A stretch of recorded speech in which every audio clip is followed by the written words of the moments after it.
UPSC result ಬಂದಾಗ ನಾನು ಪ್ರತಿ ಸಲ ಗಮನಿಸೋದು ಕರ್ನಾಟಕದಿಂದ ಎಷ್ಟು ಜನ ಪಾಸ್ ಆಗಿದ್ದಾರೆ ಅಂತ. ಉತ್ತರದ ರಾಜ್ಯಗಳಿಗೆ ಹೋಲಿಕೆ ಮಾಡಿದ್ರೆ ಕರ್ನಾಟಕ ಈ ವಿಷಯದಲ್ಲಿ ತುಂಬಾನೇ ಹಿಂದುಳಿದಿದೆ ಅಂತ ಹೇಳ್ಬೋದು. ಸುಮಾರು ಒಂದು 10 ವರ್ಷಗಳ ಅಂಕಿ ಅಂಶಗಳನ್ನ ತೆಗೆದು ನೋಡಿದ್ರೆ ಉತ್ತರ ಪ್ರದೇಶ, ಬಿಹಾರದಂತಹ ರಾಜ್ಯಗಳು ಮೊದಲನೇ ಸ್ಥಾನದಲ್ಲಿದೆ. ಕರ್ನಾಟಕದ ಸ್ಥಾನ ಎಷ್ಟು ಗೊತ್ತಾ? 10ನೇ ಸ್ಥಾನ. ಯಾಕೀಗಾಗ್ತಿದೆ? ಯಾವತ್ತಾದರೂ ಪ್ರಶ್ನೆ ಮಾಡ್ಕೊಂಡಿದ್ದೀವ? ನಮ್ಮ ಆಡಳಿತ ಮತ್ತು ಶೈಕ್ಷಣಿಕ ವ್ಯವಸ್ಥೆಯ ವೈಫಲ್ಯ ಇದು. ದೆಹಲಿಯ ರಾಜೇಂದ್ರ ನಗರ, ಮುಖರ್ಜಿ ನಗರದಂತಹ ಜಾಗಗಳಲ್ಲಿ ದೇಶದ ಬೇರೆ ಬೇರೆ ಭಾಗಗಳಿಂದ ವಿದ್ಯಾರ್ಥಿಗಳು ಬಂದು ಒಂದೇ ಜಾಗದಲ್ಲಿ ಕೂತು ಓದ್ತಾರೆ.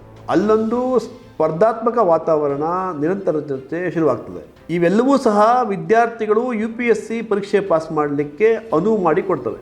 ಕರ್ನಾಟಕದ ಬೆಂಗಳೂರು ಹಾಗೂ ಧಾರವಾಡದಲ್ಲೂ ಸಹ ಈ ಥರದ ತರಬೇತಿ ಸಂಸ್ಥೆಗಳಿದೆ. ಆದರೆ ದೆಹಲಿ ಮಟ್ಟದ ವಾತಾವರಣವನ್ನ ಇಲ್ಲಿ ಸೃಷ್ಟಿಸಲಿಕ್ಕೆ ಸಾಧ್ಯವಾಗಲಿಲ್ಲ. ದೆಹಲಿ ಸರ್ಕಾರವು ಜೈ ಭೀಮ್, ಮುಖ್ಯಮಂತ್ರಿ ಪ್ರತಿಭಾ ವಿಕಾಸ್ ಯೋಜನೆ ಮೂಲಕ, ಉತ್ತರ ಪ್ರದೇಶ ಸರ್ಕಾರ ಮುಖ್ಯಮಂತ್ರಿ ಅಭ್ಯುದಯ ಯೋಜನೆ ಮುಖಾಂತರ ಪ್ರತಿಭಾವಂತ ವಿದ್ಯಾರ್ಥಿಗಳಿಗೆ ಉಚಿತವಾಗಿ ದೇಶದ ಅತ್ಯುತ್ತಮ ಖಾಸಗಿ ಕೋಚಿಂಗ್ ಸೆಂಟರ್ಗಳಲ್ಲಿ ತರಬೇತಿ ಪಡೆಯಲು ನೇರ ಆಡಳಿತಾತ್ಮಕ ಹಾಗೂ ಹಣಕಾಸಿನ ನೆರವು ನೀಡುತ್ತದೆ. ಕರ್ನಾಟಕದಲ್ಲಿಯೂ ಸಮಾಜ ಕಲ್ಯಾಣ ಇಲಾಖೆ ಉಚಿತ ಕೋಚಿಂಗ್ಗಳನ್ನು ನೀಡಲಾಗುತ್ತಿದೆ. ಆದರೂ ಅದರ ವ್ಯಾಪ್ತಿ, ತರಬೇತಿಯ ಗುಣಮಟ್ಟ ದೆಹಲಿ ಅಥವಾ ಉತ್ತರ ರಾಜ್ಯಗಳ ಮಟ್ಟಕ್ಕೆ ಇನ್ನೂ ತಲುಪಿಲ್ಲ. UPSC ಪರೀಕ್ಷೆಯು ಕನಿಷ್ಠ 2 ರಿಂದ 3 ವರ್ಷಗಳ ಸುದೀರ್ಘವಾದಂತಹ ಸಿದ್ಧತೆಯನ್ನು ಕೇಳ್ತದೆ. ಬಡ ಮತ್ತು ಮಧ್ಯಮ ವರ್ಗದ ಅಭ್ಯರ್ಥಿಗಳಿಗೆ ಬೆಂಗಳೂರು ಅಥವಾ ದೆಹಲಿಯಂತಹ ದೊಡ್ಡ ನಗರಗಳಲ್ಲಿ ಉಳಿದುಕೊಂಡು ಓದಲು ದೊಡ್ಡ ಆರ್ಥಿಕ ನೆರವು ಬೇಕಾಗುತ್ತದೆ.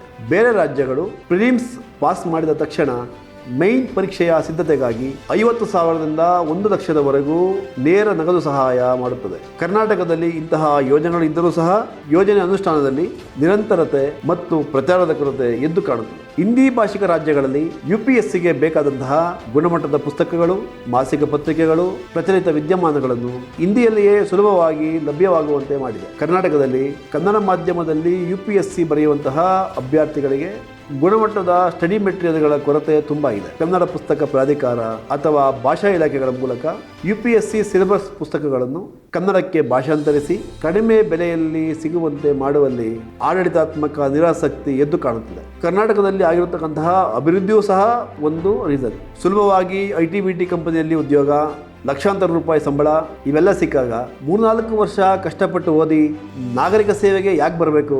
ಆದರೆ ಈ ದೇಶದಲ್ಲಿ ಅನೇಕ ಆಡಳಿತಾತ್ಮಕ ವಿಚಾರಗಳನ್ನು ಅನುಷ್ಠಾನಗೊಳಿಸುವ ಮಹತ್ತರವಾದಂತಹ ಜವಾಬ್ದಾರಿಗಳು UPSC ಬರೆದು ಪಾಸಾದಂಥವರ ಕೈಯಲ್ಲಿರ್ತದೆ. ನಾವು ಇಂತಹ ನಾಗರಿಕ ಸೇವೆಗಳಿಗೆ ಎಂಟ್ರಿ ಆಗದೇ ಇದ್ದರೆ, ಆಸಕ್ತಿ ತೋರಿಸದೇ ಇದ್ದರೆ ಮುಂದೊಂದು ದಿನ ದಕ್ಷಿಣ ಭಾರತವನ್ನು ಉತ್ತರ ಭಾರತದ ಅಧಿಕಾರಿಗಳ ಕೈಯಲ್ಲಿ ಕೊಟ್ಟು ನಾವು ಅಭಿವೃದ್ಧಿ ಆಗಿಲ್ಲ ಅಂತ ಬಾಯಿ ಮಾಡಿಕೊಂಡು ಕೂರಕಲ್ಲ.